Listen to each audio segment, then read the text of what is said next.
secara sistem sosial ekonomi Islam, tentu saja zakat ini menjadi instrumen penting bagi kaum muslimin, bagi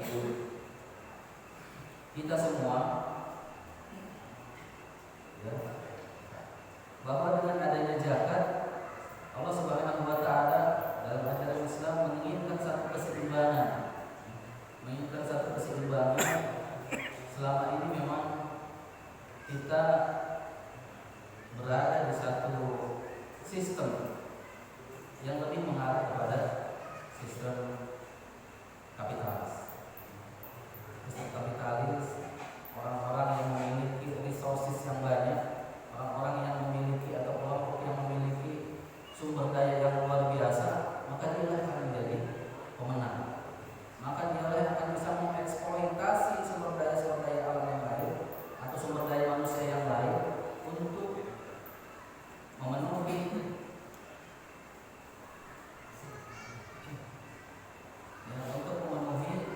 keinginan dirinya atau kelompoknya.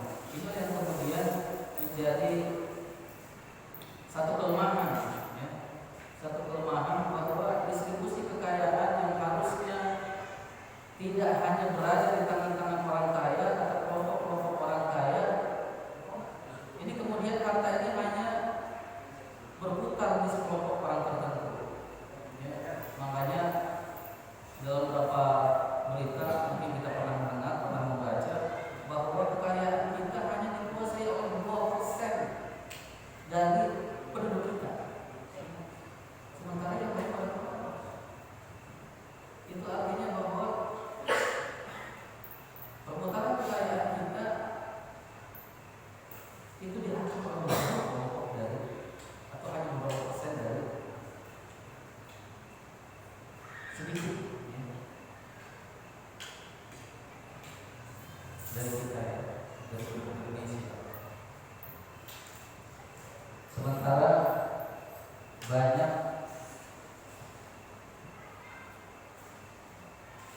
kekayaan itu tidak menikmati kekayaan yang dimiliki oleh orang kaya. Kemudian di sistem yang selanjutnya, yang tadi saya sebutkan sebagai sistem kapitalis, ada lagi sistem yang kemudian kita kenal dengan Marxisme, Leninisme, komunisme. Nah, ini salah satu sistem yang kemudian disoroti bahwa negara tidak percaya terhadap kekayaan yang dimiliki oleh individu. Jadi individu itu tidak diberikan kebebasan untuk bisa memiliki harta yang banyak. Individu tidak diberikan kekayaan yang cukup. Intinya mereka tidak meyakini bahwa masyarakat kalau diberikan kekayaan ini sebetulnya menjawab dari sistem kapitalis yang dia hanya segelintir orang, ya, hanya segelintir orang yang memiliki kekayaan. Ya. Wah, kalau begini caranya cuma sedikit nih. Kalau gitu kami saja yang jadi regulatornya, negara saja yang kemudian mengatur, ya, mengatur tentang distribusi kekayaan, ya. Miskin sama miskin, kaya sama kaya, atau sama-sama makmur, atau sama-sama miskin. Nah, tetapi dalam Islam diberikan kebebasan untuk bisa memiliki, individu bisa memiliki kekayaan, memiliki harta yang cukup, ya. Tetapi ada satu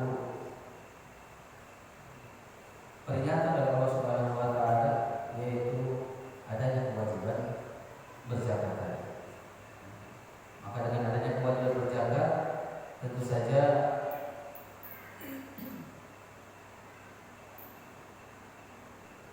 distribusi kekayaan yang kemudian dari orang-orang kaya tadi bisa diberikan kepada orang-orang yang belum kaya, sehingga mereka memiliki kemampuan daya beli yang sama, kemampuan daya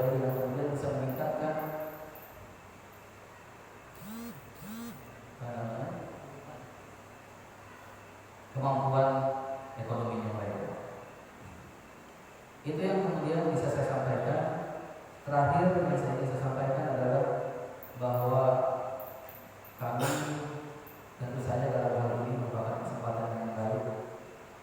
Dalam forum ini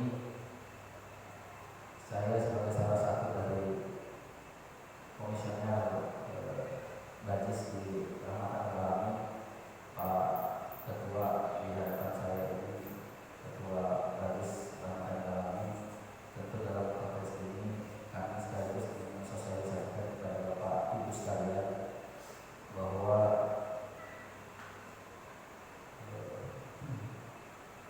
Badan Amil Zakat Rahmatan Alamin ini berdiri tahun 2013 kalau tidak salah.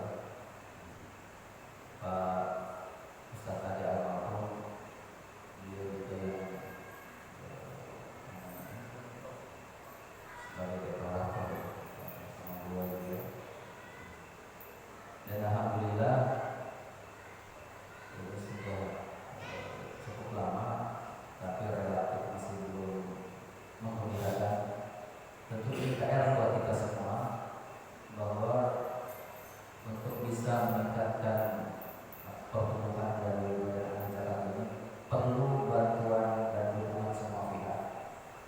Nah, dalam konteks ini tentu saya kita semua mengajak kepada kita semua, ayo sama-sama kita jadikan Badan Zakat infak dan sedekah yang dimiliki oleh majelis atau masjid Rahmatan Alamin agar bisa tumbuh menjadi lebih besar yang kemudian bermanfaat bagi kita semua. Itu yang bisa saya sampaikan. Saya mohon maaf bila terkesan belum siap. Saya agak grogi dari Pak Ustadz ini. Insya Allah ada satu pertanyaan. Insya Allah nanti saya sambung kembali di waktu dan gelombang yang berbeda kepada beliau yang akan menyampaikan lebih mendalam tentang kajian fikih dari zakat, karena saya sebagai pelopor insya Allah yang mendalam adalah beliau. Mudah-mudahan bisa lebih dalam. Demikian yang saya sampaikan. Selanjutnya kepada Ustaz.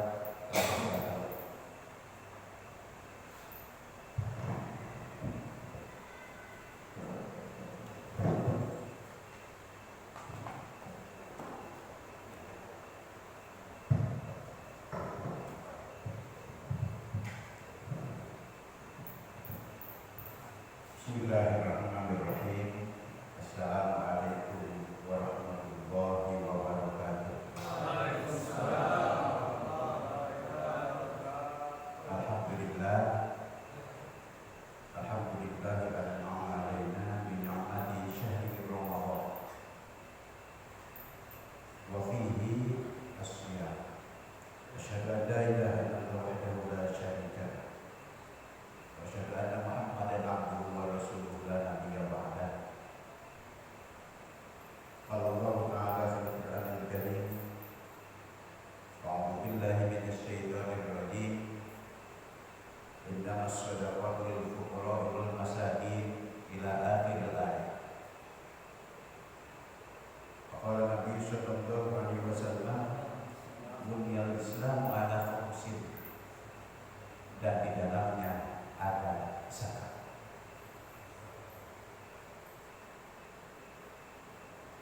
Para bapak dan hadirin sekalian, sidang kajian yang berbahagia,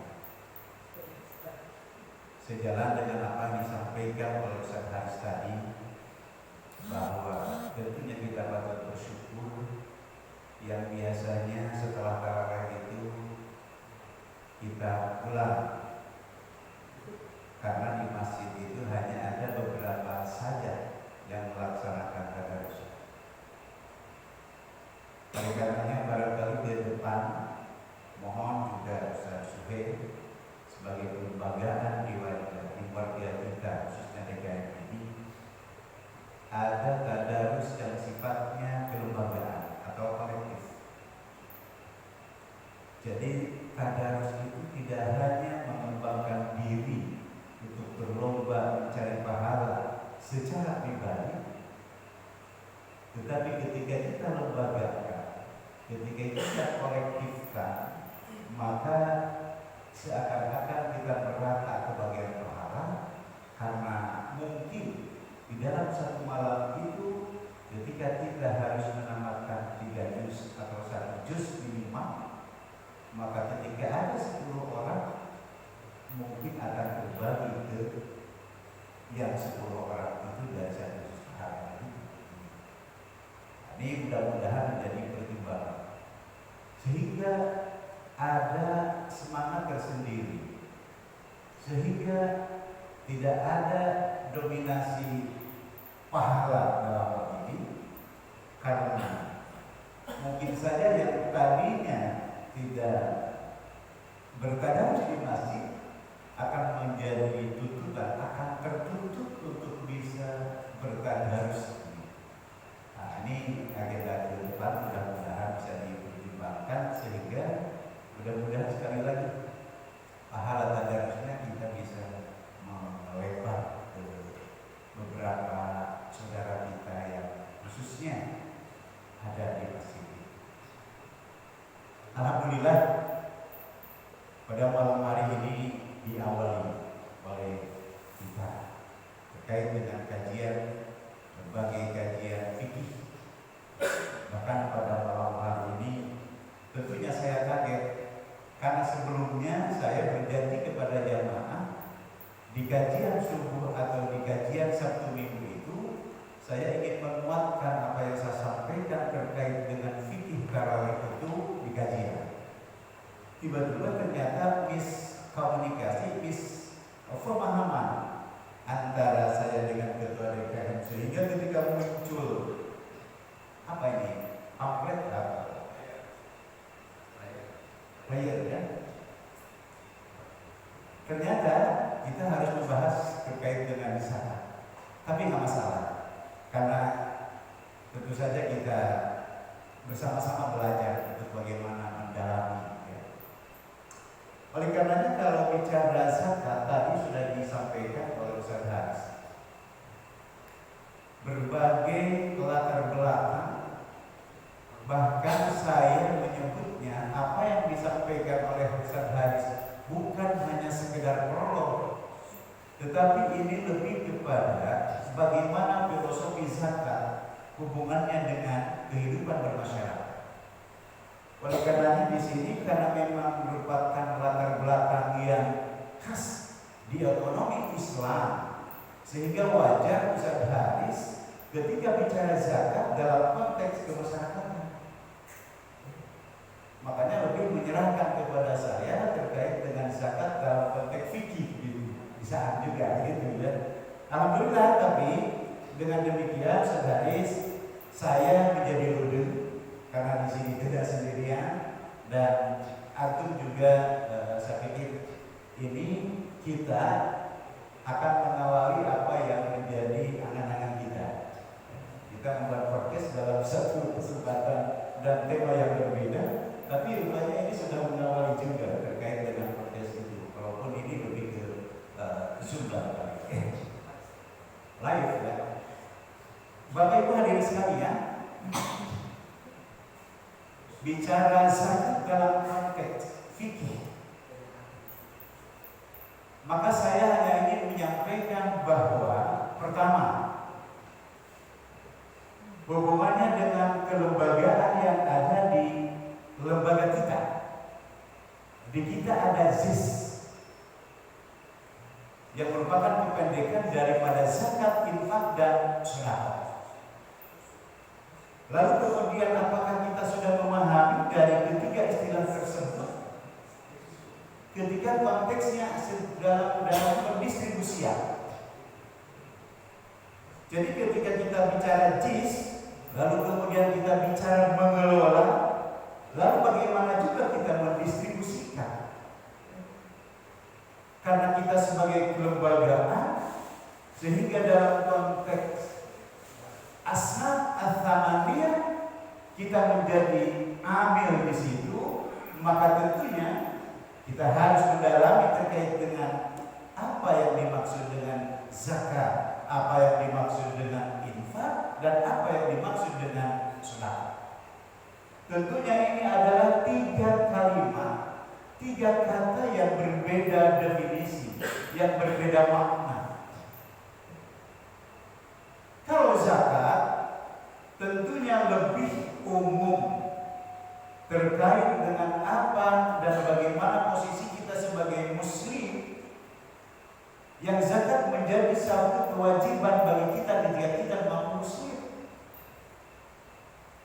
Beda lagi apa yang disebut dengan infak dan sedekah. Kalau kita mengacu ke Undang-Undang Nomor 23 Tahun 2011 terkait dengan pengelolaan zakat, maka infak dan sedekah menjadi bagian terpenting di dalam mengelola zakat itu. Apalagi dalam konteks zakat, infak dan sedekah seperti halnya ada di masjid kita, yaitu JIS. Oleh karenanya, kalau kita lebih spesifik, kita bedakan antara sedekah dengan infak saja, maka ada perbedaan yang sangat mencolok. Ketika berbicara tentang infak, tentu saja infak adalah sesuatu yang kita berikan, baik merupakan perorangan maupun kelembagaan yang hanya bersifat fisik. Kita menginfakkan uang, kita menginfakkan harta kita. Beda lagi dengan sedekah, maka sedekah menjadi lebih luas, karena dalam sedekah bukan hanya memberikan apa yang kita berikan berupa harta, tetapi tentu apakah itu ucapan kita, apakah itu pemikiran kita, ini juga menjadi salah satu poin penting dalam sedekah. Oleh karenanya ada juga disebutkan bahwa qaulun ma'rufun khairun min sadaqatin yatba'uha adab. Ketika kita berungkap, qaul itu berbicara. Ketika kita menyampaikan, ketika kita mengatakan sesuatu yang bermanfaat, maka ini menjadi dan termasuk sedekah. Oleh karenanya, bedanya bahwa infak dengan sedekah, disitulah perbedaannya, letaknya yang paling mencolok. Apakah itu yang sifatnya material atau imaterial? Itu infak dan sedekah. Oleh karena ketika bicara JIS, terkait dengan bukan hanya pengelolaan, tetapi bagaimana kita mendistribusikan JIS, ini juga harus ada perbedaan. Maka ketika kita bicara JIS, ini terlebih kepada internal kita. Apa itu zakat? Maka hitung-hitungannya juga hitungan zakat. Apa itu yang diperoleh sebagai infak? Maka pisahkan dari zakat. Termasuk apakah sedekah juga diadministrasikan, padahal dia hanya kerja bakti, membantu membersihkan masjid dan lain sebagainya. Itu juga bersedekah, tetapi bersedekah dalam bentuk tenaga, kan begitu. Oleh karenanya, sekali lagi, bagaimana mendistribusikan harta yang ada, yang terkumpul dalam JIS, karena di situ ada zakat, infak dan sedekah, maka kita harus berhati-hati pada saat mendistribusikan yang 3 poin ini. Kalau infak dan sedekah, monggo bebas. Tapi terkait dengan zakat, maka kita tidak boleh lupa dengan asnaf yang berapa. Al-asnaf al-thamaniyah. Sedekah tidak ada hubungannya dengan asnaf al-thamaniyah. Zakat itulah dia. Oleh karenanya Bapak Ibu hadirin sekalian, disinilah kenapa kita berbicara terkait dengan zakat dalam konteks fikih. Mungkin ketika zakat dalam konteks sosial, inilah yang ada di kita. Oleh karenanya, yuk kita kuatkan kita gali dari sisi fikihnya. Sehingga bagaimana kita merekrut, bagaimana kita mengelola, termasuk bagaimana kita mendistribusikan apa yang menjadi amanah dari jamaah kita, amanah dari kaum muslimin, betul-betul sesuai dengan ketentuan yang ada. Oleh karenanya kepada hadirin sekalian, kembali ke zakat, tentu saja secara umum saya hanya ingin menyampaikan terkait dengan bagaimana kita ngaji tentang zakat. Namun demikian, karena ini porsinya rada beda, buat saya ini terlalu keren, luar biasa ini. Tapi mantap. Sehingga saya juga mikir, ini harus bagaimana kita membawakannya materi zakat ini ketika kita dalam situasi yang seperti ini, yang iklannya itu luar biasa, gitu. Dasar zaman medsos ya, segala sesuatunya disetting menjadi luar biasa. Padahal saya lebih takut ketika begini, gitu kan. Ada kamera, kemudian bagaimana ketika kita tidak kamera face, kan begitu. Ketika bagaimana kita ketika tidak hidap face gitu, penampilan kayak kamera berpenampilan gitu, kan beda sih. Saya paling berhadapan dengan kamera itu tidak lebih dari 2 menit ke bawah. Ketika saya diminta testimoni oleh Kapolsek, oleh Polres terkait dengan apa itu 5M, terkait dengan macam-macam, itu cuma 2 menit ke bawah. Itu pun kita berkali-kali. Nah, ini luar biasa di hadapan kita langsung gitu, dan saya harus ngomong luar biasa. Oke, kembali ke zakat, bahwa ada 2 ketentuan yang harus kita pegang menjadi dasar kita. Kalau bicara zakat, yang pertama, maka zakat itu ada 2 ketentuan. Yang pertama ada 2 ketentuan. Yang pertama adalah nisab, sadaris, nanti dijabarkan terkait dengan nisab. Yang kedua ada haul. Haul itu bahasa kita ulang tahun. Ulang tahun itu berarti tepung tahun, ya. Itu. Jadi yang pertama ada nisab, yang kedua ada haul.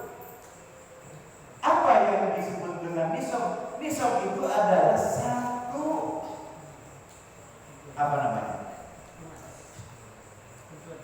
satu ketentuan di mana kita sudah wajib berzakat atau belum. Ini dia ada standarnya. Standar nisab kita, kalau karena kita standarnya adalah emas, maka ketika kita punya harta sebanding dengan 85 gram emas, kalau diuangkan sekarang ketika emas 500.000, berarti kita punya harta, katakanlah uang 42.500.000. Nah, ini dia. Pada saat kita memiliki uang 42.500.000 dan dalam konteks nisab dan haul, maka menjadi wajib untuk kita untuk mengeluarkan zakatnya 2,5%. Dalam aplikasinya, yuk kita ambil contoh.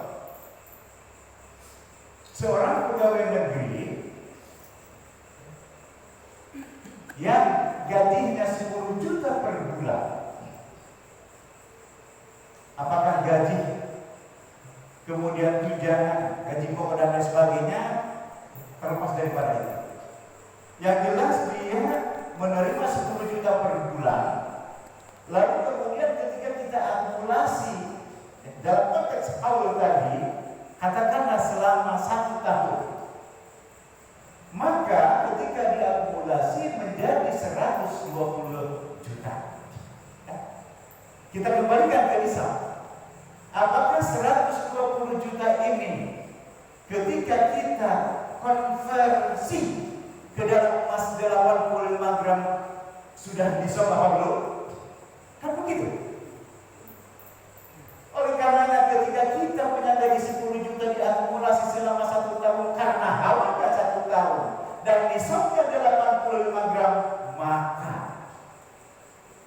sekali ternyata kita sudah berkewajiban untuk mengeluarkan zakat. Dan inilah zakat yang dalam konteks zakat kontemporer, zakat profesi berdasarkan fikih kontemporer. Karena kalau kita bicara zakat dalam konteks ulama al-mutaqaddimun, ulama-ulama dulu, maka kita berbicara zakat hanya terkait 5 permasalahan. Apakah itu binatang ternak? Apakah itu tanaman? Apakah itu emas atau perak? Apakah itu harta temuan atau barang temuan? Apakah itu apa lagi? Nah, khamsatu asya allati tajibu fiha az-zakat. Nah, dalam konteks fikih kontemporer maka ada yang disebut dengan zakat profesi. Zakat profesi adalah yang dihasilkan dari kita sebagai profesi apa? Apakah dia sebagai dokter? Apakah dia sebagai seorang guru? Apakah dia sebagai seorang lawyer? Apakah dia sebagai seorang apa saja? Yang penting dia punya profesi, lalu kemudian penghasilan bulannya ketika dia akumulasikan dalam konteks haul mencukupi atau sampai kepada nisab, maka ini sudah menjadi kewajiban kita untuk mengeluarkan zakat yang 2,5%. Dan tentu kalau kita bedakan al-ulama al-mutaqaddimun dengan al-ulama al-mutaakhirun, artinya ulama yang masih dalam konsep zakat hanya 5 perkara, lalu kemudian sekarang maka bertambah 1 zakat profesi, maka inilah dia ya, yang merupakan hasil ijtihad para ulama yang kalau nggak salah ada 7 orang yang terkemuka. Salah 2-nya di situ ada Abdul Wahab. Yang keduanya ada, itulah yang sampai dengan saat ini yang terkenal dan dikenal oleh kita. Beliaulah Yusuf Qaradawi, kan gitu. Beliau itulah yang punya jasa terkait dengan fikih kontemporer, yang mendeklarasikan bahwa zakat itu ada yang namanya zakat profesi, kan gitu. Ya. Nah, oleh karenanya itu yang pertama. Ada nisab, ada haul. Kalau ketentuan itu sudah ada, maka saya kembalikan kepada diri kita masing-masing. Apakah kita sudah wajib berzakat setiap tahun atau tidak? Rupa-rupanya saja di kita ini banyak yang sudah wajib berzakat walaupun belum ngeh. Inilah tadi bagaimana kita berbicara dalam konteks ekonomi Islam. Bagaimana kita umat Islam ini akan kaya, yang kaya makin kaya, yang miskin terus miskin kalau begitu. Kenapa? Karena tadi pemahamannya tidak dibangun, tidak dilakukan edukasi bagaimana kita sudah wajib zakat atau belum. Oleh karenanya dalam kesempatan kali ini mudah-mudahan ini juga menjadi menambah pemahaman kita secara pribadi. Saya tidak bisa tidur orang per orang atau satu persatu.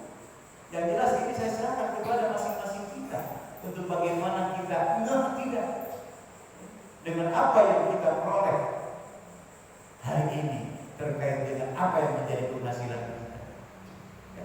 Nah, awal nisab. Kemudian selanjutnya ingin saya sampaikan terkait tadi bagaimana tinjauan fikih ulama dulu dengan tinjauan fikih ulama yang kontemporer saat ini terkait dengan zakat. Maka ada 3 hal yang tentunya ini menjadi fokus kita. Yang pertama, yang ini juga merupakan jawaban untuk pertanyaan.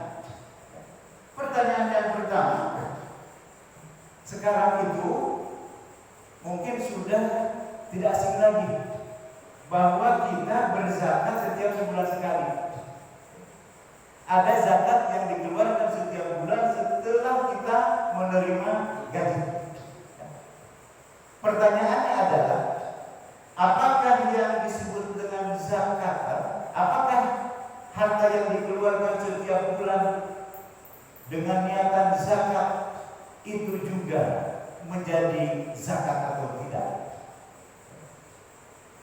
Oleh karenanya, saya punya 3 ketentuan yang ingin saya sampaikan. Pertama terkait dengan itu, kemudian yang kedua terkait dengan apakah ini zakat atau tidak, dan yang ketiga terkait dengan pembelajaran.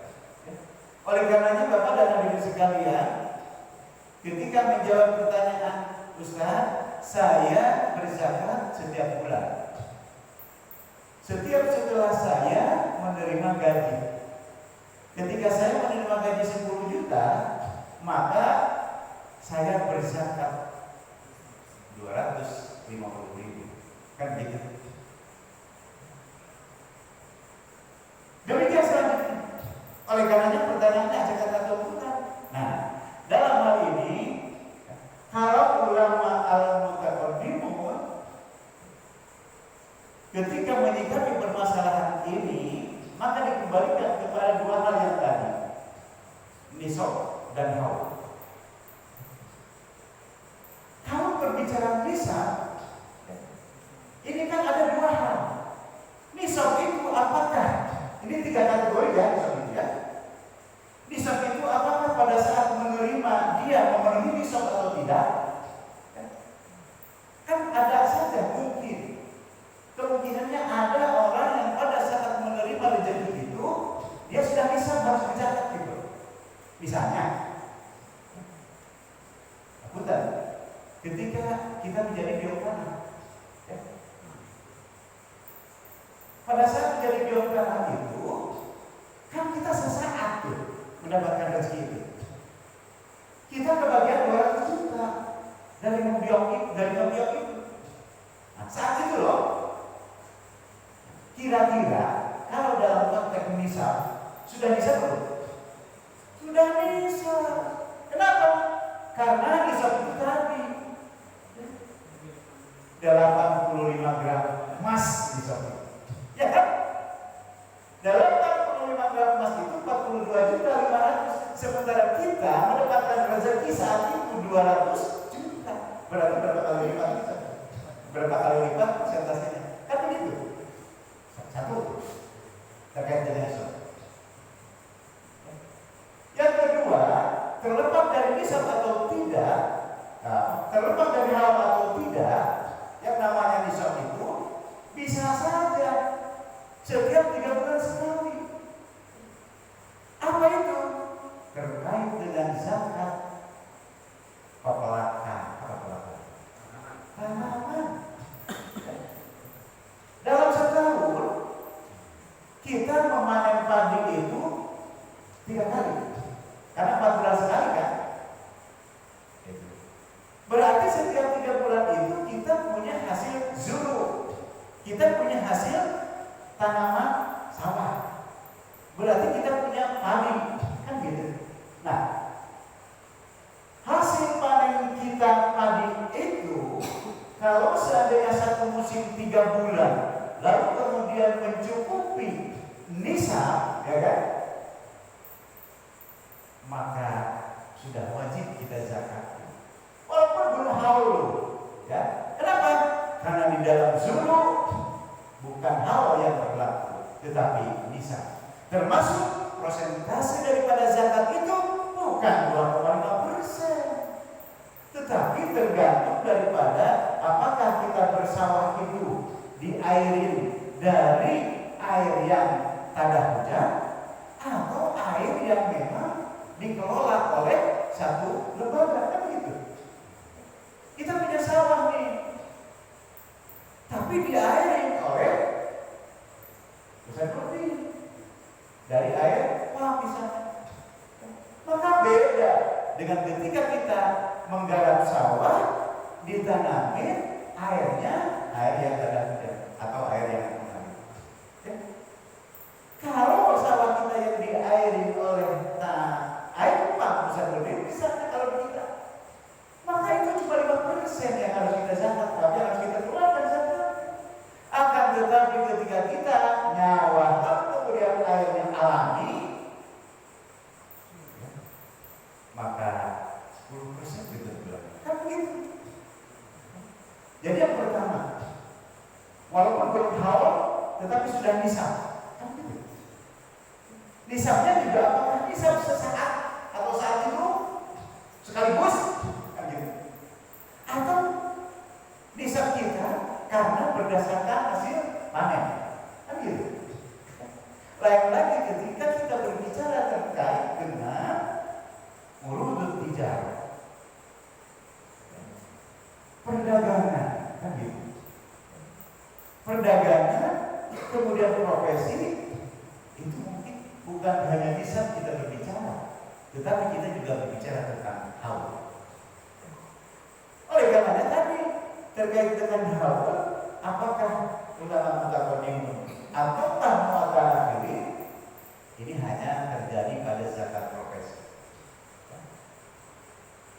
Oleh karenanya kembali pada pertanyaan, ketika saya mengeluarkan zakat setiap bulan, maka itu termasuk zakat atau tidak?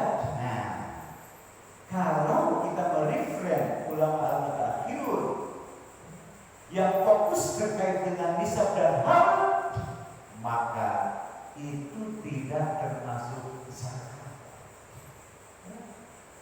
Itu termasuk sedekah saja. Ini bedanya. Jadi sejak Yusuf Qaradawi ke sini dan sebelum Yusuf Qaradawi kan gitu. Yusuf Qaradawi itu berlaku.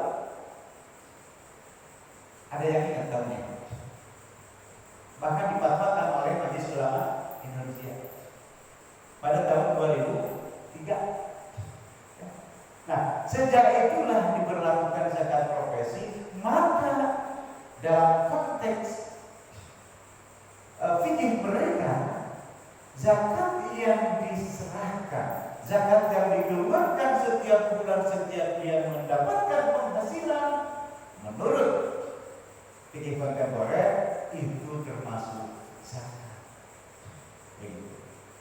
Lalu yang ketiga, dalam konteks itu ada yang mengatakan bahwa tidak termasuk, tidak zakat, termasuk zakat, tetapi tidak memenuhi ketentuan zakat terkait dengan nisab dan haul.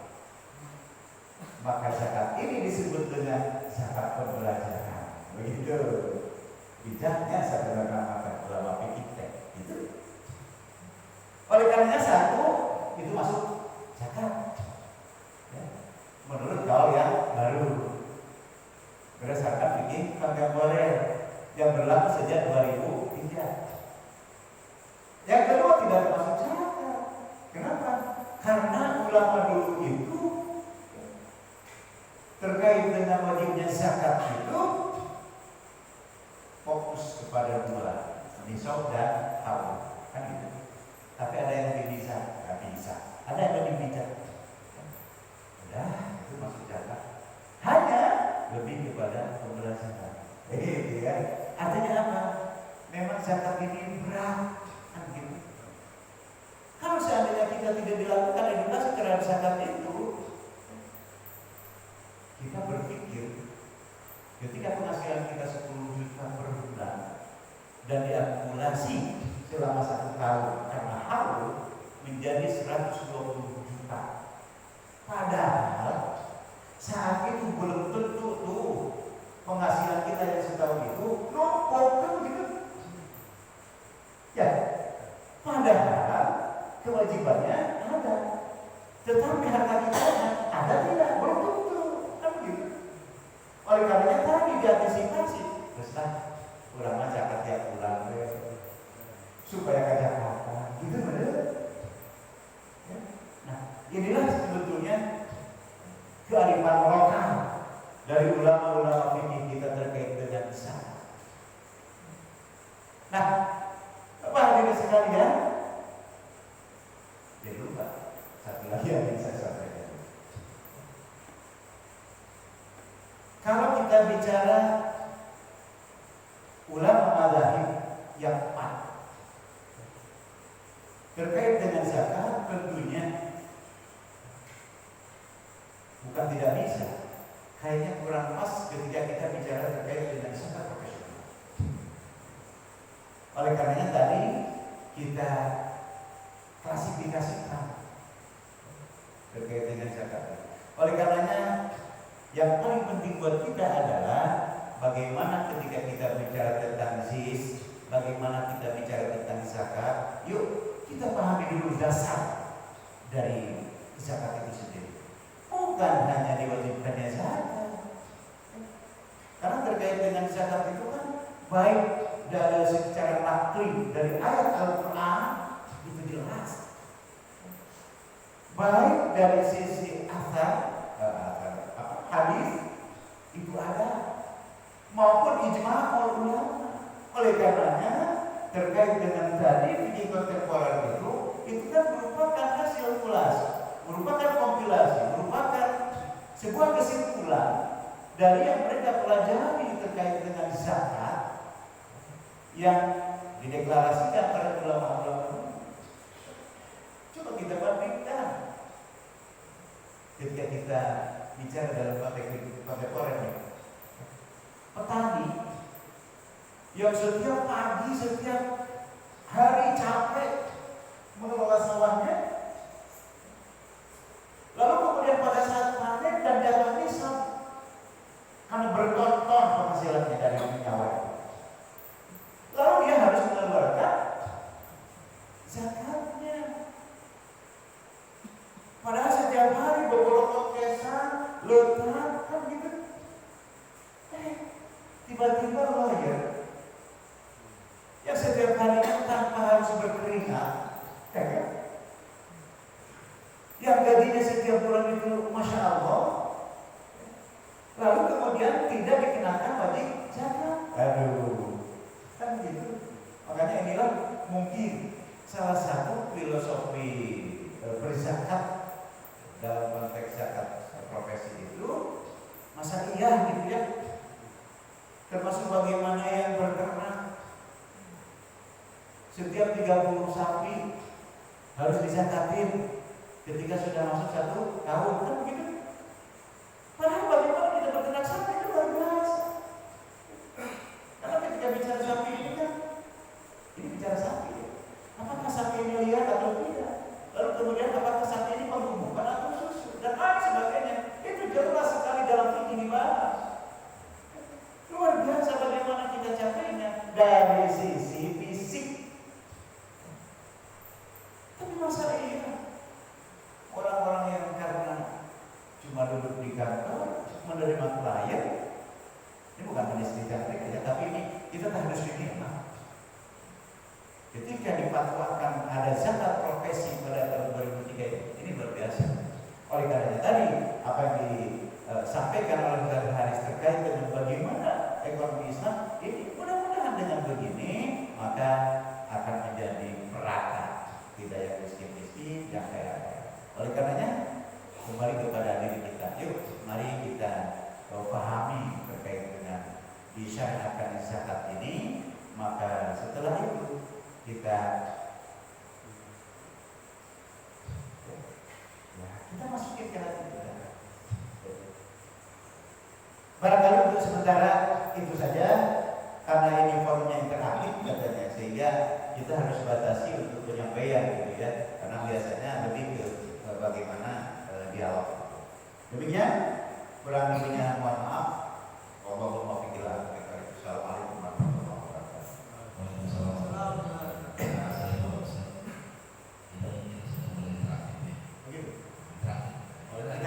Nanti simulasi podcast ini. Ustaz, sebelum saya mempersilakan ke teman-teman semua, persilakan mampir dulu. Setiap syariat mungkin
Terkait dengan zakat ini ada salah satu keterangan dari salah satu ulama bahwa kita itu tidak lebih berbicara terkait dengan apa yang menjadi objek zakat atau mustahil.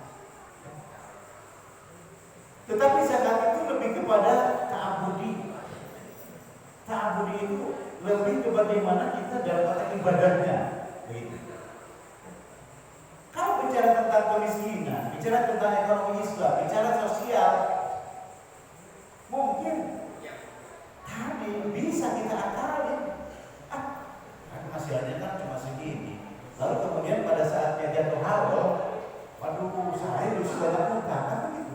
Nah, oleh karenanya ketika kita dalam konteks itu mungkin kita bisa akal-akalan tadi. Tetapi tadi kembali kepada kita. Karena ini dalam konteks ibadah, maka apakah kita akan akal-akalan dengan Tuhan? Allah tahu. Ya kan? Allah tahu. Kemudian ada hal lain terkait dengan tadi apa yang disebut dengan haul itu. Saya jadi lupa. Ya, waktunya itu. Apa tadi?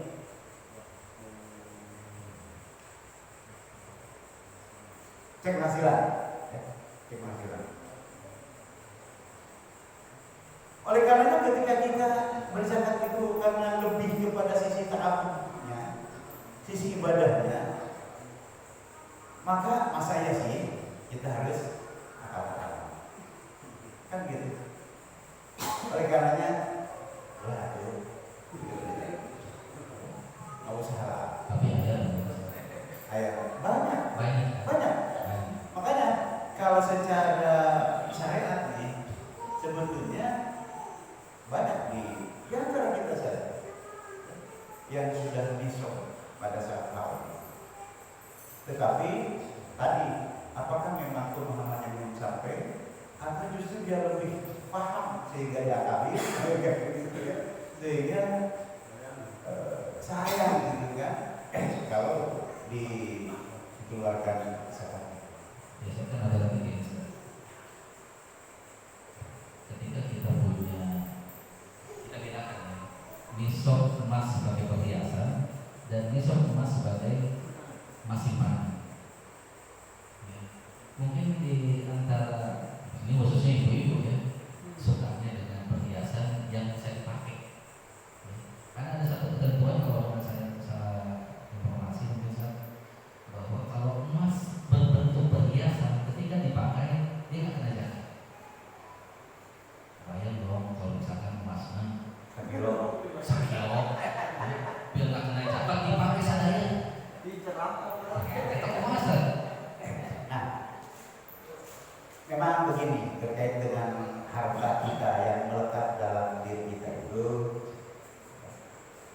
banyak hal pada akhirnya memang bertimbang. Termasuk apakah rumah yang kita tinggali ini juga wajib dizakat? Atau ketika kita punya 3 rumah misalnya, dan rumah itu adalah sebuah investasi kita. Nah, ini mana di antara kita yang akal-akalan di situ? Itu kan rumah hasil kita. Kan begitu. Padahal justru ketika dia punya rumah 3 itu kan hasil investasi. Ya. Oleh karenanya, kita hanya sadari ya. Kita banyak yang investasi di rumah sendiri menjadi kontrakan. Itu kan harta kita. Terlepas daripada investasi kredit itu kita, tetapi yang paling penting bagaimana kita memperoleh harta pada awalnya sehingga kita mampu membebaskan 3 rumah. Kan begitu. Nah, oleh karena tadi ini lebih ke biasanya orang Indonesia lebih banyak akal-akalan gitu kan. Supaya tidak kena zakat tadi. Kita kan bayar hutang dan lain sebagainya. Kita pakai masih itu semuanya. Walaupun supaya tidak terkena zakat ada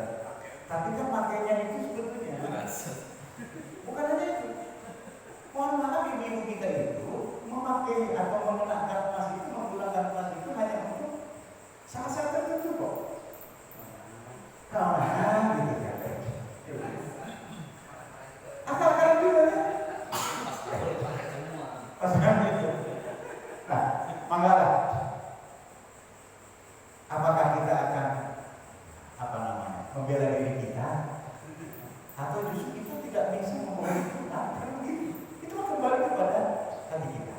Karena tadi, kalau kita hanya bicara sebatas dalam konteks sosial, ya gak masuk.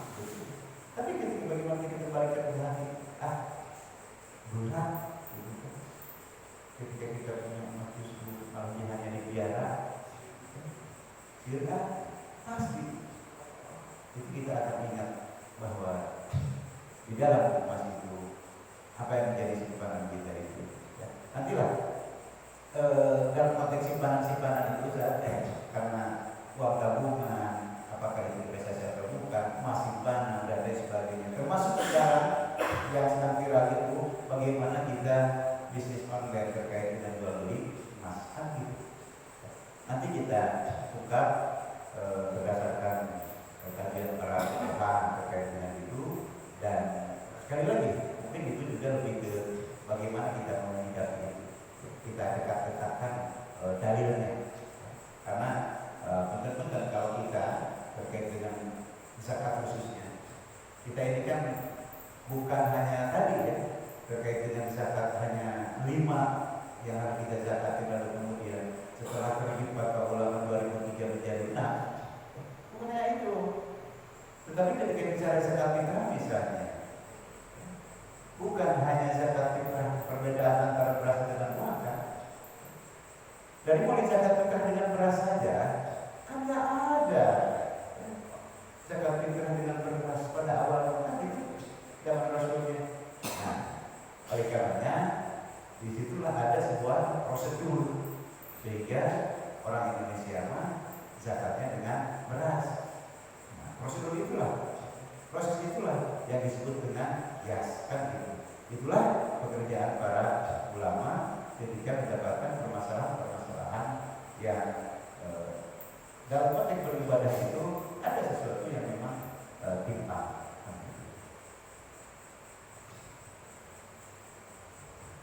Pertanyaannya jangan yang berani-ani tadi.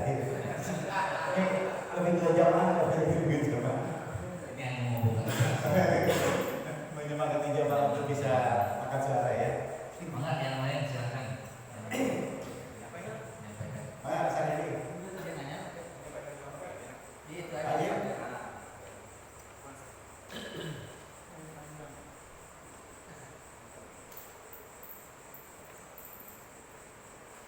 Nanya maju ya, nanya maju. Banyak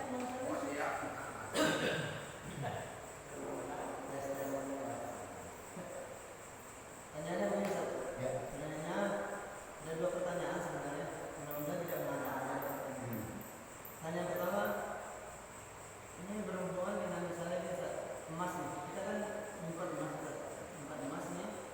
Nah, emas ini kan kalau kita simpan nggak masuk ke nisabnya, misal tahun ini nih, terus kita ngeluarin, Ustaz, ya 25% dari jumlah total kalau diuangkan dengan harga emas pada saat itu, harga emas yang kita miliki, Ustaz. Nah, itu pertanyaannya sekali saja apa setiap tahun, Ustaz? Kalau tahun depan kita emas itu masih belum kita jual tuh, nah itu apa tetap keluar, kita keluarkan emas kali itu tetap keluar atau namanya, Ustaz? Pertanyaan kedua, bagaimana dengan kalau tadi saya cerita tentang investasi kontrakan atau rumah, ya Pak Aris tadi punya rumah, yang mengeluarkan masih keluarin Pak Aris, ya 3 rumah itu sebenarnya apa zakatnya? Bagaimana karena kan kalau rumah saya bisa jadi kontrakan, ada penghasilan dari rumah tersebut misalnya. Nah kalau tanah gimana, Ustaz? Misalnya kita punya tanah yang kita diamkan, Ustaz. Jadi memang ya tadinya kita akan menjual, terus karena memang kebutuhan, kita ada keperluan, akhirnya tanah itu kita jual. Nah, kita mengeluarkannya itu setiap tahun atau akumulatif ketika setelah kita jual, baru kita keluarkan infaknya. Nah, itu pertanyaan saya. Zakatnya. Ya, zakatnya. Ya.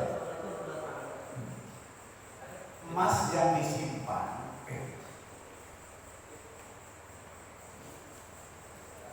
pada saat tahun pertama jatuh nisab dan sudah haul, maka saat itulah yang dihitung nilainya, sehingga dari situlah dikeluarkan zakatnya. Lalu kemudian selanjutnya, karena tadi pertanyaannya apakah hanya sekali saja dalam seumur hidup atau justru bertahun-tahun, setiap tahun kan gitu.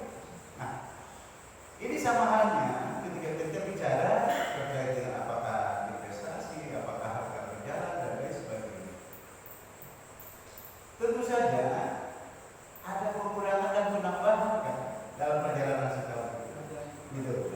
Maka pada saat jatuh tempo setahun kemudian apakah berkurang atau bertambah, itulah yang menjadi perhitungan kita dari nilai.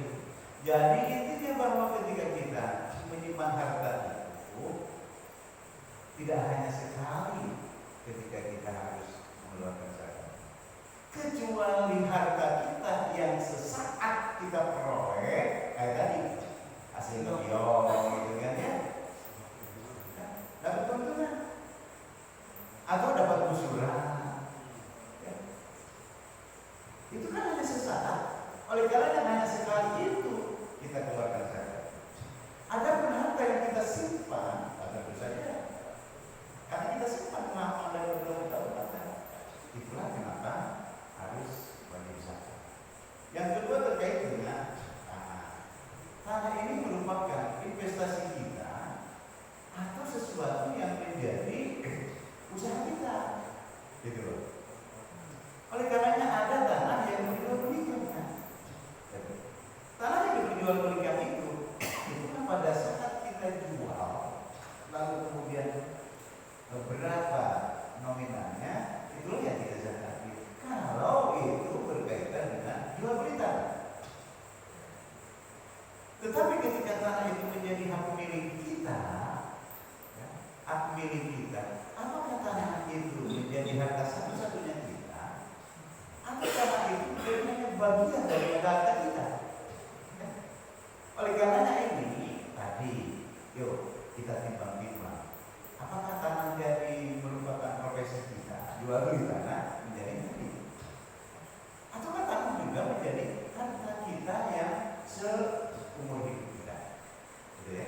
Oleh karenanya tanah itu manakala ditanami, bukan tanahnya yang kita ketahui, tetapi tanamannya yang kita keluarkan zakatnya setiap musim, kan gitu.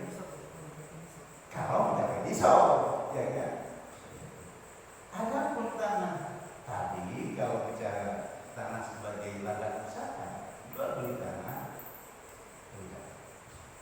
Nah, ini juga sekaligus pertanyaannya terkait dengan tanah yang sifatnya wakaf, tanah yang sifatnya kelembagaan. Ketika masjid kita punya tanah wakaf 2 hektar, apakah perlu dizakati uang 2 hektar? Nah, ada. Tetapi ketika tanah 2 hektar itu oleh Pak RT yang ditanami kedelai atau ditanami apa ya, yang buat bikin mie hijau itu apa? Sawi. 2 hektar itu ditanami sawi. Berarti bertani dong. Nah, hasil pertanyaannya itu saja, ya mesti dikeluarkan zakat. Adil, kan? Begitu. Nanti kita cari referensi. Nah, bagaimana kalau kondisinya misalnya tanah itu kita menjualnya dia karena memang kemampuan yang beli itu dia nggak bisa cash, misalnya harga tanah 100 juta, nah, atau 80 juta lah, 180 juta. Kalau misal tadi kan 40 juta ke atas ya, nah dia kan 80 juta, dia nyicil bayarnya 40 juta dulu, sisanya nyicil. itu apa? Itu bukan akal-akal ya, kira-kira itu menunjukkan juga. Ya, ada ketentuannya bahwa ketika dikatakan penghasilan, lalu kemudian apakah penghasilan itu terkait dengan nisab dan haul sampai atau tidak. Nah, Ini dia sebetulnya. Ini juga walaupun bahasanya bukan akal-akalan, walaupun kenyataannya, ya, tapi yang pasti kita berbicara penghasilan. Ya, kita bicara penghasilan. Seperti hati kita bicara gaji bulanan. 10 juta itu mungkin saja akumulasi daripada gaji pokok ditambah dengan tunjangan, ditambah dengan dan lain sebagainya kan gitu. Oleh karena di situ ada dua kemungkinan pendapat. Yang pertama, kita nggak usah melihat bahwa ini dikeluarkan operasional atau tidak. Yang jelas ini adalah penghasilan yang kita dapatkan setiap bulan. Kan gitu. Tapi ada juga terkait dengan profesi mah 10 juta itu biasanya sebulan itu habis 2 juta untuk operasional.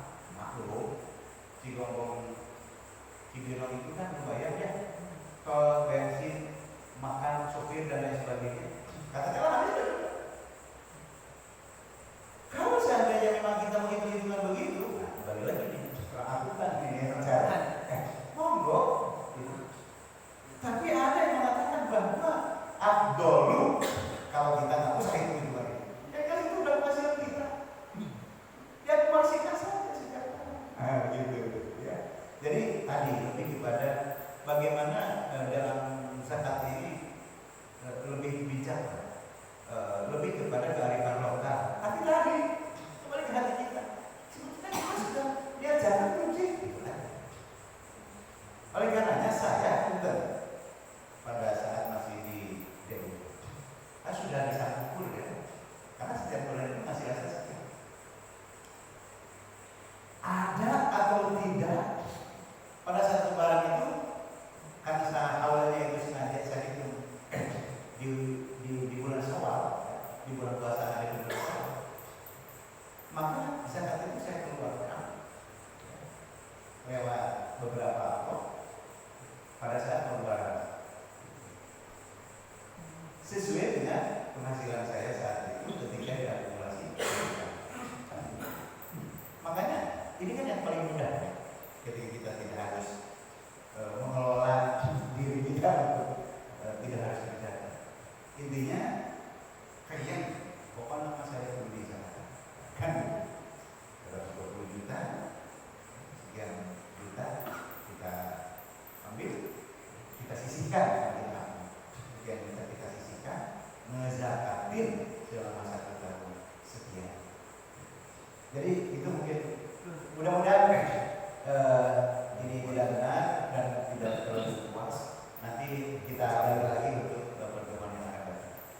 Walaupun mungkin minggu depan masih zakat gitu ya. Karena sebetulnya saya curiga bahwa zakat itu nanti di akhir. Ya, pembahasan zakat itu. Tapi ternyata memang ya ini menarik juga nggak masalah. Itu saya. Ada yang lain tadi Pak Yayan? Pak Yayan, kenapa? Balik ngerokok tenang.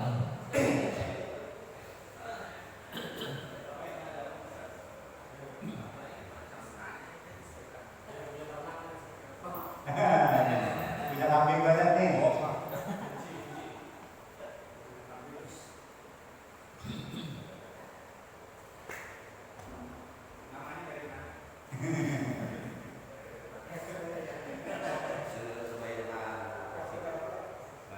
Ya. Masalah tadi dengan dagangan, kalau tadi dengar kalau dagangan itu kan cuma sedekah ya.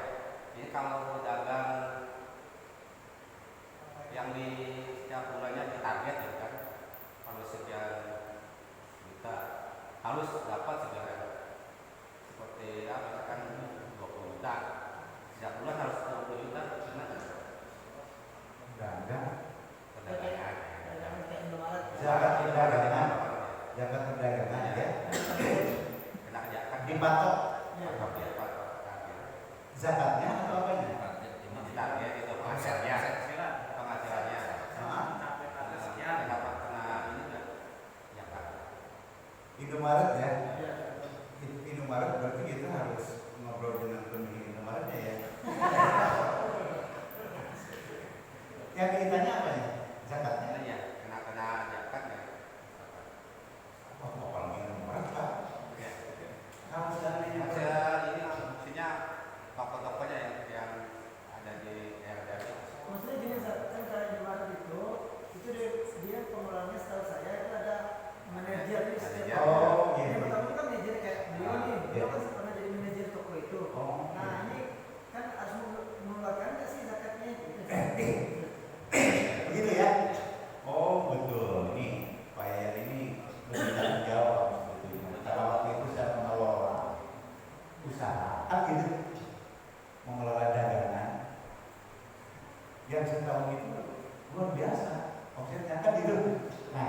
Jadi begini, karena kita ngomongin zakat ini lebih kepada interaktif, tidak lebih ke belajar teorinya.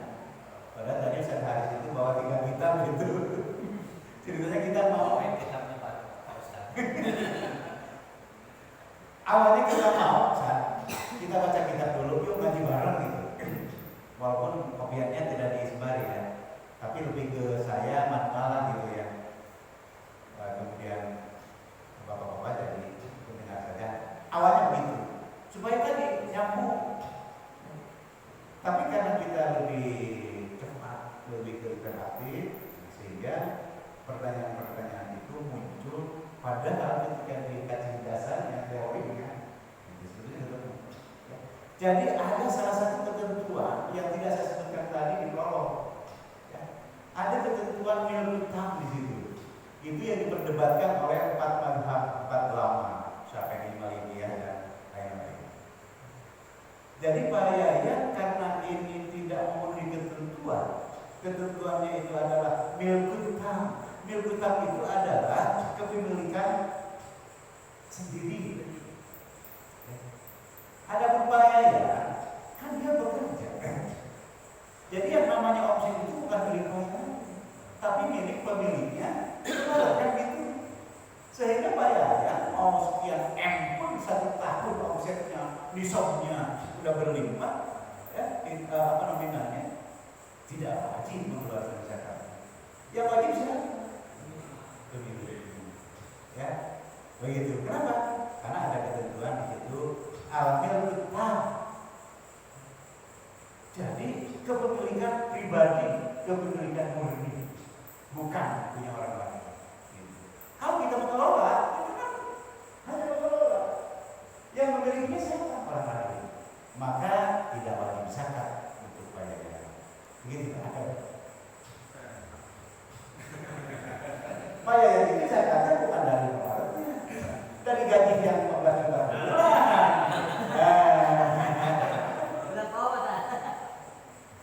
Begitu? Pak Ade. Hanya Pak Ade. Pak Ade enggak. Nah, Pak Ade lah Pak Ade. contohnya dua-duanya sekaligus. Nanti kita bahas sekaligus.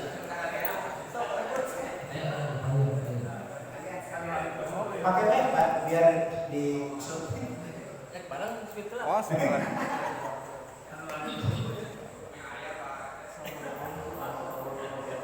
Waalaikumsalam warahmatullahi wabarakatuh. Mengenai harta yang bersifat seperti emas, apakah sama dengan rumah kita yang ditempatin selain bayar pajak itu apakah wajib bayar zakat juga? Karena di sini rumah kan salah satu investasi kita yang tidak terduga. Jadi tiap tahun itu kan untuk masalah rumah itu harganya itu makin naik gitu sana.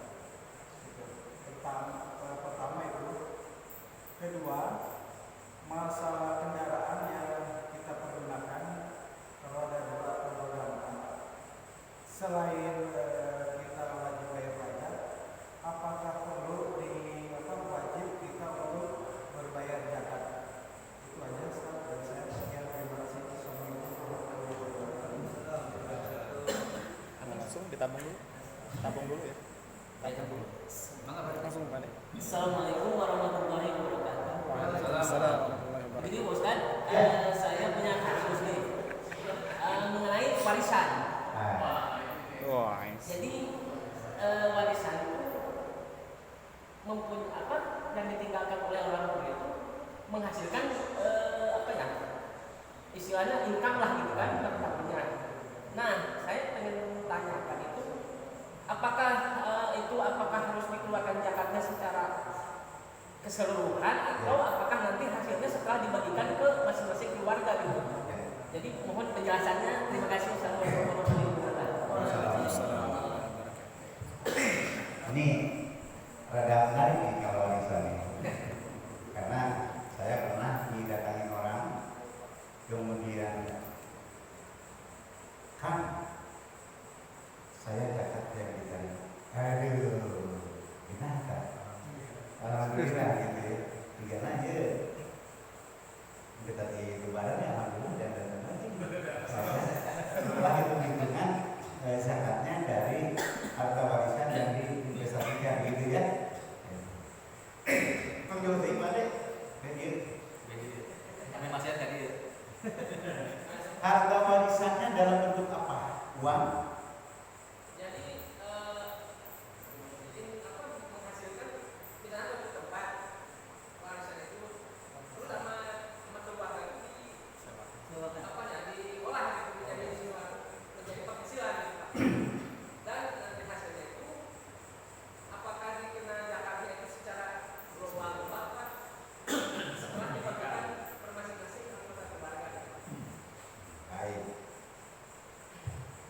Itu kan bahasa Sunda masih rumung ya. Rumung itu kolektif. Milik bersama. Oleh karenanya ketika milik bersama itu berapa orang sih pemiliknya kan gitu. Dan di situ itu kan atas nama ABC sampai sekian.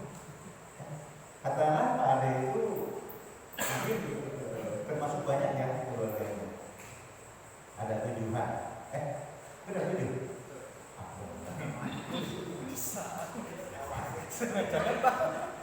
Enggak, mendekati. Dari 7 orang itu kan terdiri dari laki-laki dan perempuan kan. Nah, kalau bicara warisan, tentu kan beda bagiannya ya, antara laki-laki dengan perempuan. Lalu kemudian ketika ada harta milik ke-7 orang itu, pertanyaannya pertama, tahunannya itu jatuh di surga, gitu. Kalau kita bicara kelompok, tetapi saya sih lebih memberikan saran. Karena ketika bicara zakat dan itu sifatnya kolektif, akan ada ribut. Ya. Jakarta, beliau bahasa penting ngomong Jakarta. Ya, mungkin saja bagian perempuan itu kan hanya setengah dari laki-laki. Ketika dia yang seharusnya kebagian 50 juta, laki-lakinya, padahal perempuannya kan cuma 25. Sudah bisa belum? Nah, begitu. Oleh karenanya saya sarankan lebih dikembalikan ke masing-masing dulu, sehingga bagian masing-masing itu berapa. Dan ini tidak lebih kepada objeknya, tetapi lebih kepada perjalanannya. Katakan tanah itu dijalankan, berarti tanah ini menjadi modal usaha, kan gitu. Oleh karenanya itu dizakatin sebagai ladang usaha. Itu mengenai individu saja Pak, reward kolektif. Walaupun nanti kita akan bahas juga ya, terkait dengan zakat kolektif ya, nanti minggu depan ada.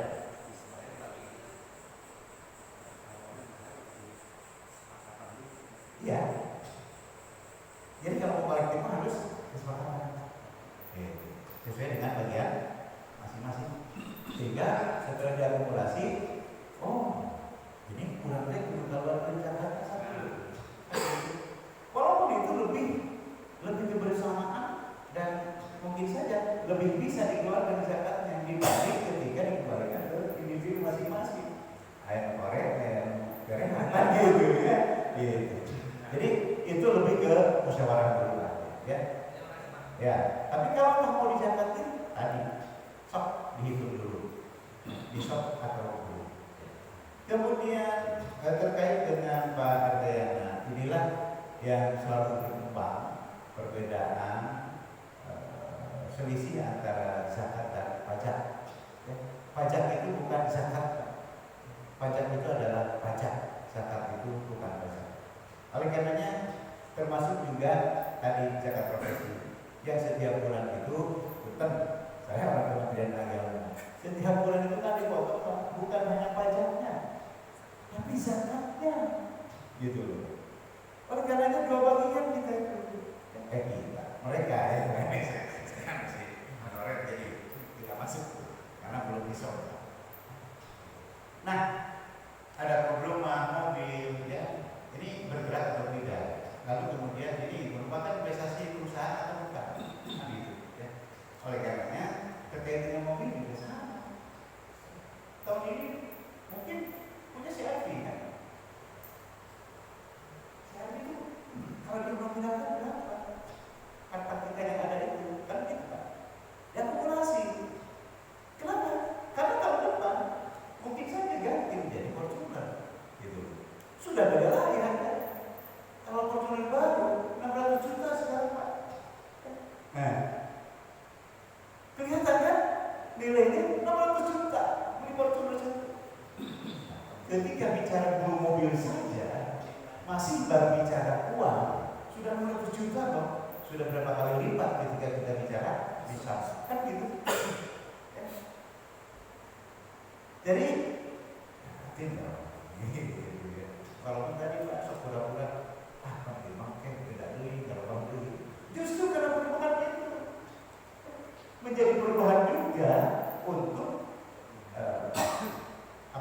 nilai zakatnya begitu ya. Jadi intinya ketika kita berbicara zakat, sekarang pun harta kita kalau diminta berapa sih hasil berani Pak?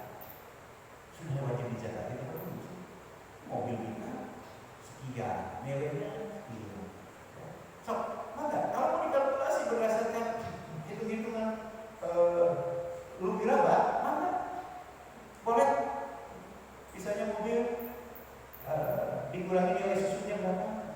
Mana?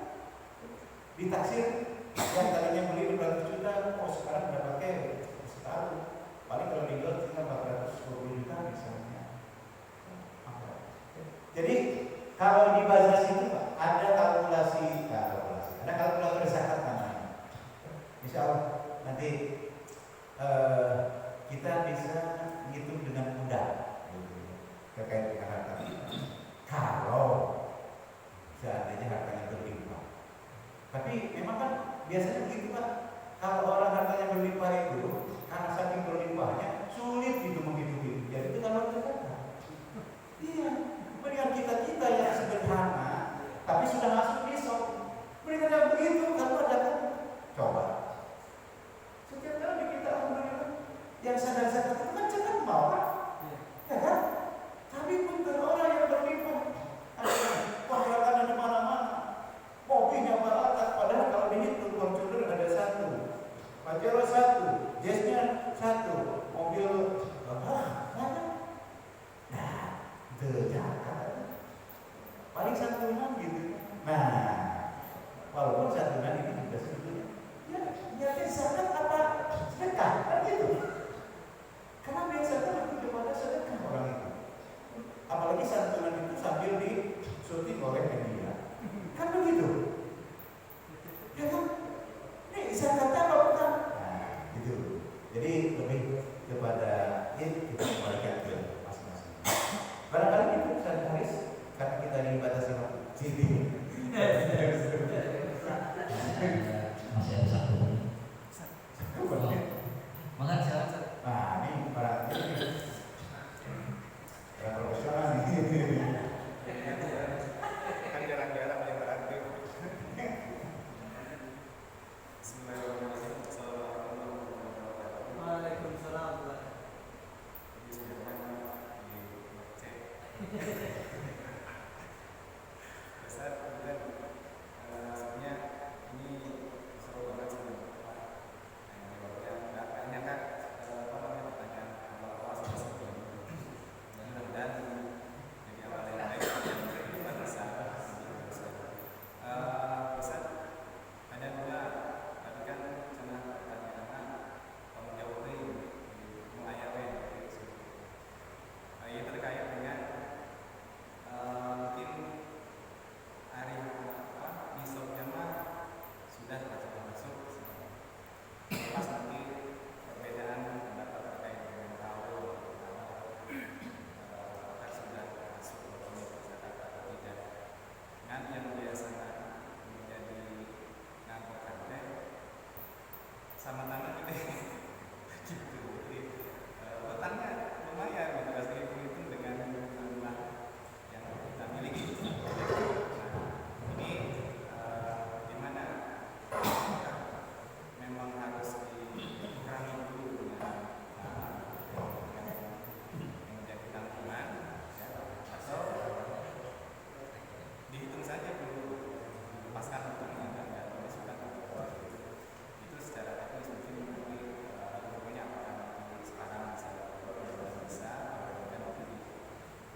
Yang kedua yaitu bahwa tadi dijabarkan di awal tentang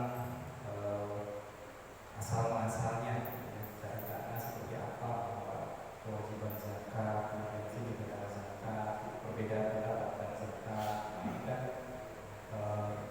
berkembang hari ini karena memang barangkali banyak juga yang kemudian tidak sampai ke sana belajarnya. Akhirnya pokok mendengar dari Rasulullah, mungkin dari orang tua kita, dari pokoknya iya. Ketika ketemu dengan tadi pendapat ulama mutakin atau ulama kontemporer, memang begitu. Akhirnya ini membuat biasanya pada mama-mama yang rada ragu itu orang yang dimana sedikit. Jadi memang baliknya itu ayo ini kan jadi zilzal, jadi ragu gitu.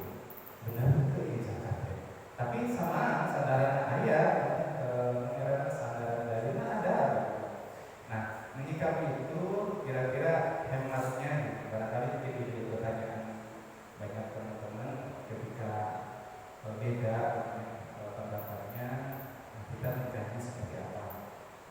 Dan semuanya juga sama, pengen yang menjalankan berita Allah. Dasarnya itu semangatnya sama, yang dengan berita Allah, aturannya pasti. Nah, ketika bertemu dengan hal yang berbeda, pendapat yang berbeda, dan kita masih pengen pakai pendapat ini, gitu. Walaupun ada pendapat yang berbeda ini di bangsa. Ya, terima kasih. Assalamualaikum warahmatullahi wabarakatuh.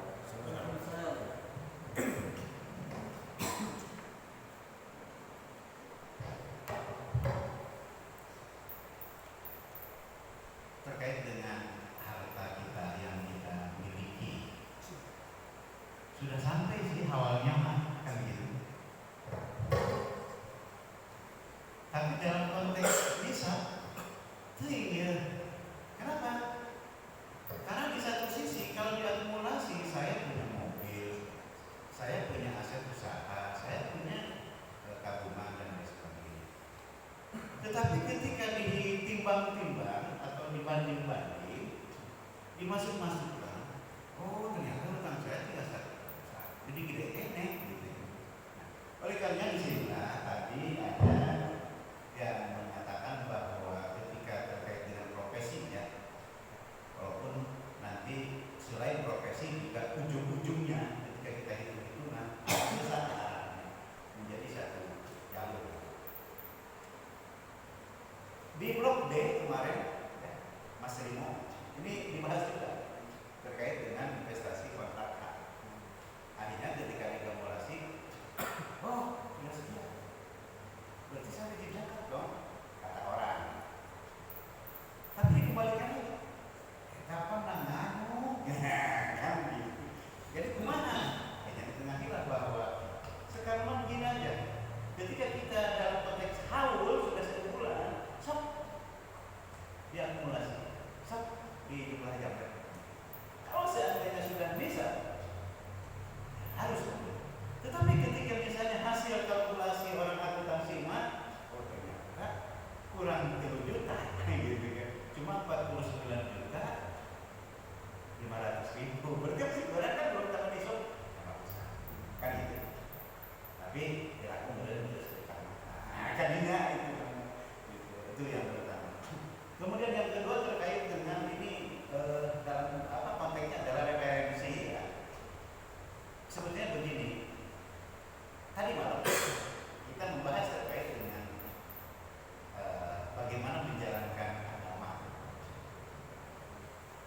Jadi dalam konteks menjalankan agama ini, kita ini kan punya jalur, gitu ya. Salah satu contoh kemarin yang saya jelaskan terkait dengan perbedaan antara Ramadan dengan Ramadan, kan perbedaan yang signifikan gitu. Oleh karenanya ini saya berbicara ranah mana nih? Kalau ranah masyarakat umum yang bukan dalam tanda kutip awam, malah sukses, sudah menahun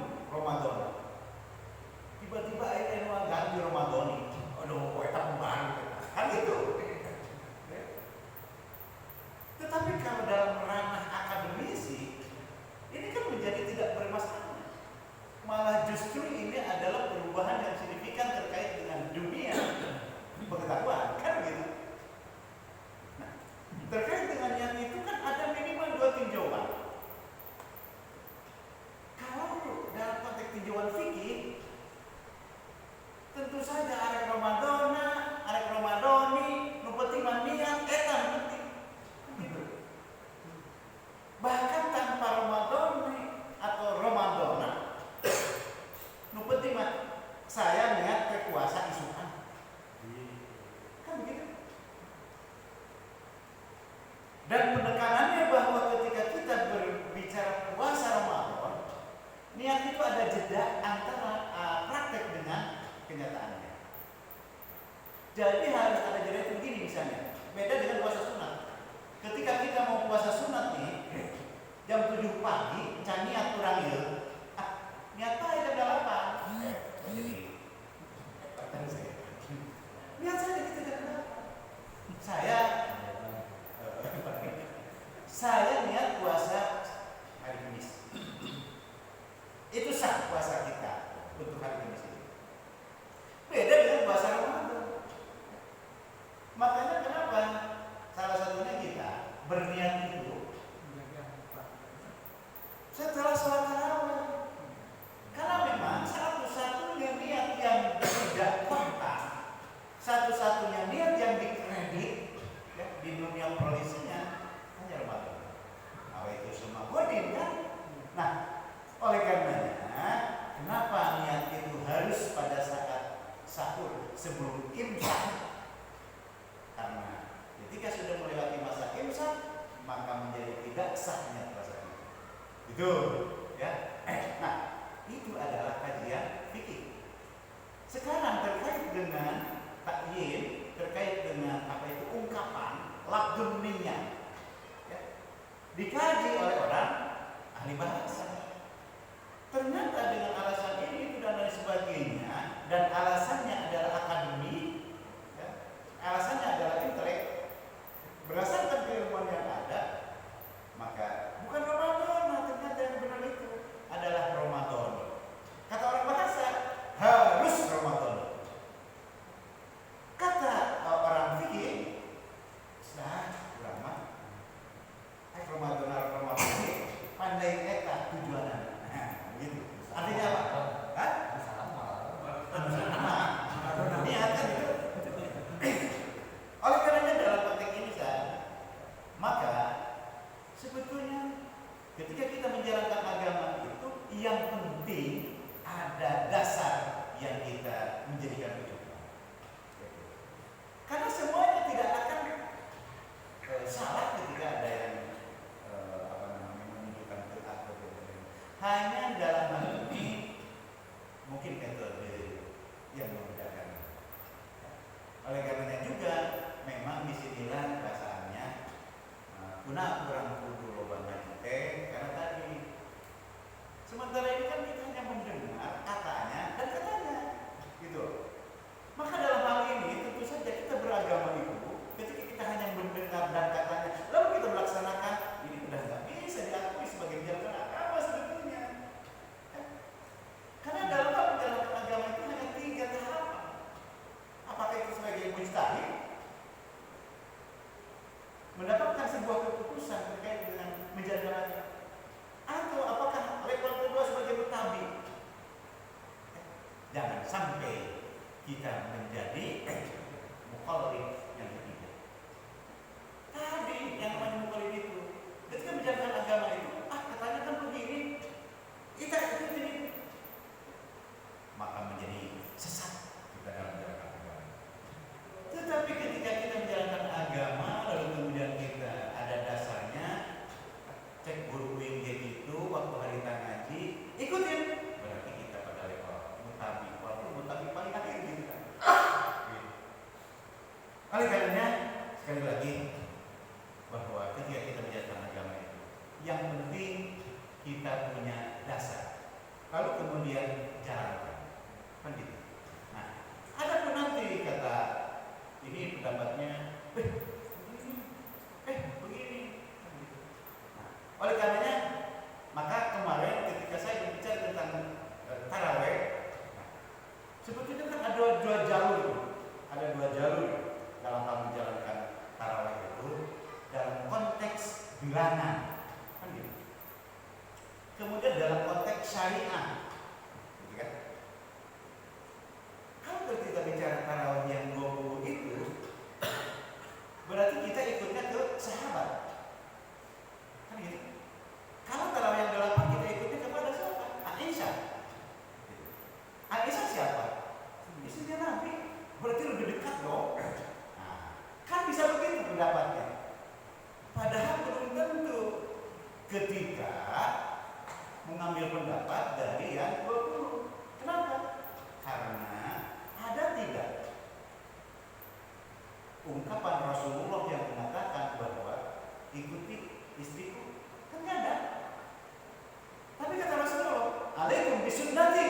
wasunnatul khulafa'ir rasyidin, kan begitu.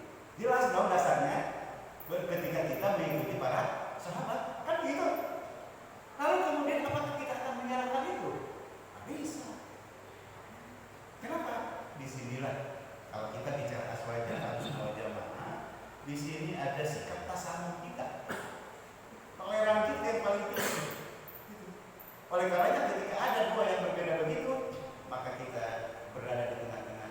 Itulah kita menjadi tawasul atau tawasul. Yang penting sekali lagi bahwa kegiatan jannah agama itu ada nggak dasarnya? Walaupun begini juga ada ketika kita bicara terkait dengan apa yang kita lakukan, kata Rasulullah melakukan itu.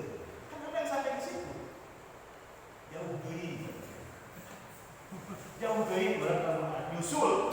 Apa yang kita lakukan ini dilakukan Rasulullah atau tidak? Jauh dari.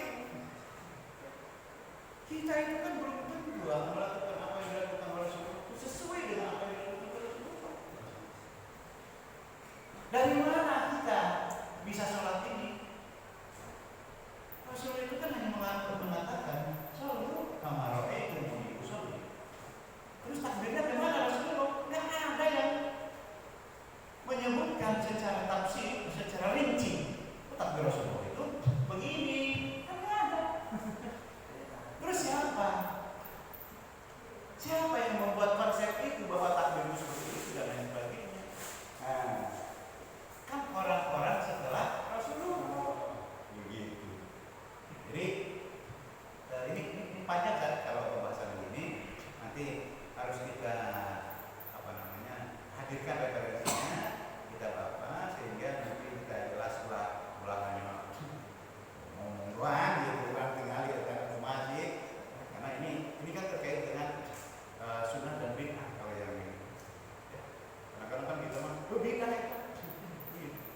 Padahal bid'ah itu luar biasa. Ada 3 pertimbangan, bahasanya al-mizan gitu kan. Ketika itu dikategorikan bid'ah. Banyak bid'ah. Ya, jadi mungkin itu ya, itu nama. Yuk kita melaksanakan agama ini. Silakan bagaimana? Satu lagi ini jadi baru kebuka. Sekali maaf ini. Ini bukan saya ya. Saya ini baru ingat saya. Gini Ustaz. Mungkin kita juga pernah melakukan ketika zakat fitrah Ustaz. Zakat fitrah nih. Zakat fitrah. Nah, ketika zakat fitrah itu kita mau zakat fitrah Ustaz, memakai beras yang sudah ada. Nanya itu Ustaz. Beras itu udah ada nih, itu kan punya orang. Kita jadikan itu akad kita untuk membayar zakat fitrah kita itu gimana Ustaz? Bicara panitia ya. Iya, kan polemik nih. Polemik Ustaz. Ya gimana Ustaz?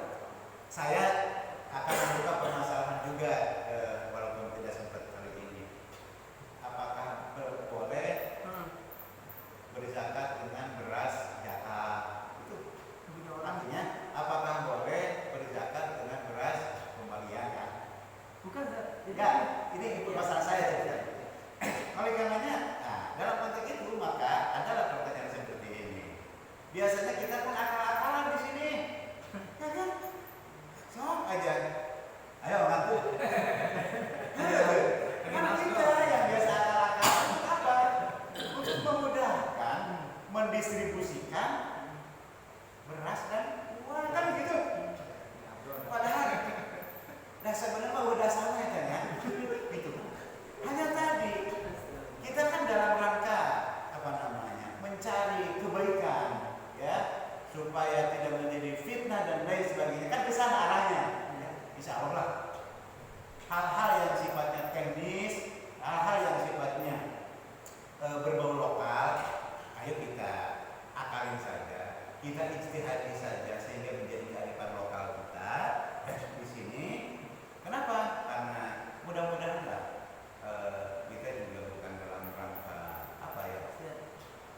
Ya dalam rangka maksiat kan. Kita kalau di sana itu ada bahasa persekongkolan jahat. Bukan itu kan? Itu belah sana. Ya belah sana. Ya, kita sering gitu. Pak Ustaz, awas.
Tidak nampak.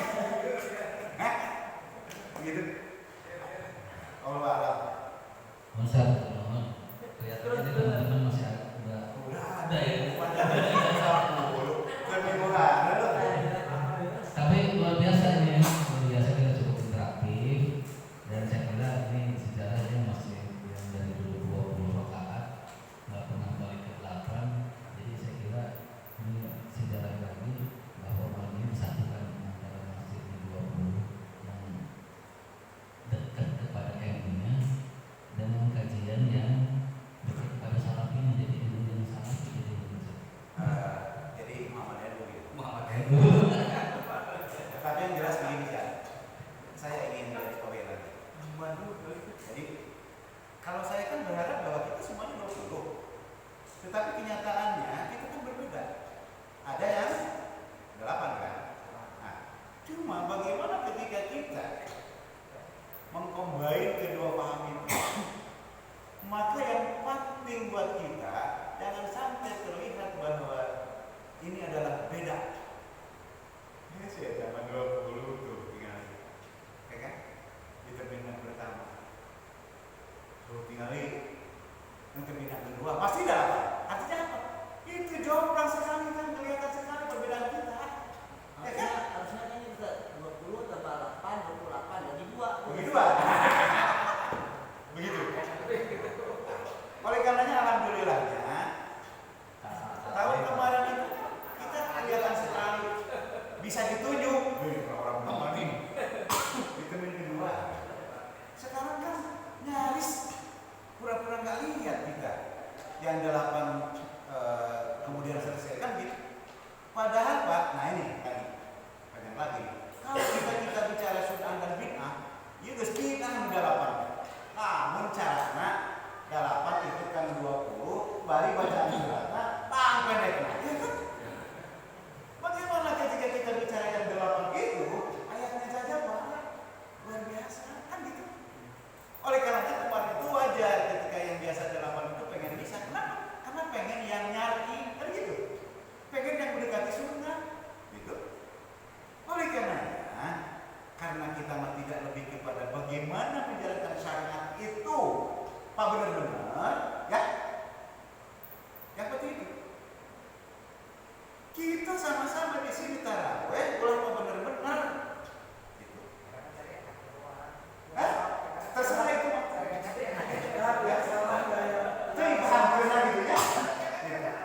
Tapi ayo kita sama-sama menjalankan ibadah ini bersama-sama, walaupun berbeda, seiring sejalan. Itu sebetulnya di kita yang harus dikembangkan. Yang salah yang nggak salah. Saya lanjut.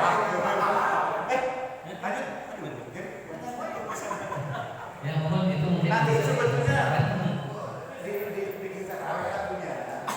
Pekan depan mungkin sedikit kita kupas tentang pendekatan persamaan pendekatan antara perhitungan zakat dan pajak, karena prinsipnya sama sesungguhnya. Di zakat di pajak juga ada nisab. Nah nisabnya PTKP itu Pajak 64 juta.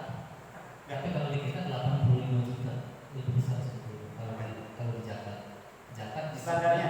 Zakat nisabnya itu 85 juta atau setara dengan 85 juta kalau diuangkan jadi 42 juta. Kalau pajak itu setara dengan, ini masing-masing ada 3 juta kan sebetulnya. Untuk yang K3 itu 64 juta 1 tahun. Jadi kalau punya penghasilan dalam 1 tahun itu kurang dari 64 juta, itu nggak ada pajak. Itu pajak syariah. Enggak, pajak konvensional. Pajak konvensional. Konvensional. Itu pajak dia. Pajak. Entasnya Di pajak pajak. Kita tutup dulu. Selebihnya kalau mau offline, online. Oh iya. Baru ada nggak saya pada ini. Minggu depan kira-kira bisa nggak simulasi? Kita pakai mungkin tambahin fokuskan ya. Boleh? Betul. Mungkin yang kemarin belum ikut, kita publish ini, kemudian sampaikan bahwa kita ingin buat simulasi. Jadi berbagai profesi, berbagai penghasilan seperti apa. Oke. Ya bisa mungkin kalau kita bisa memiliki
lah hari berkamera.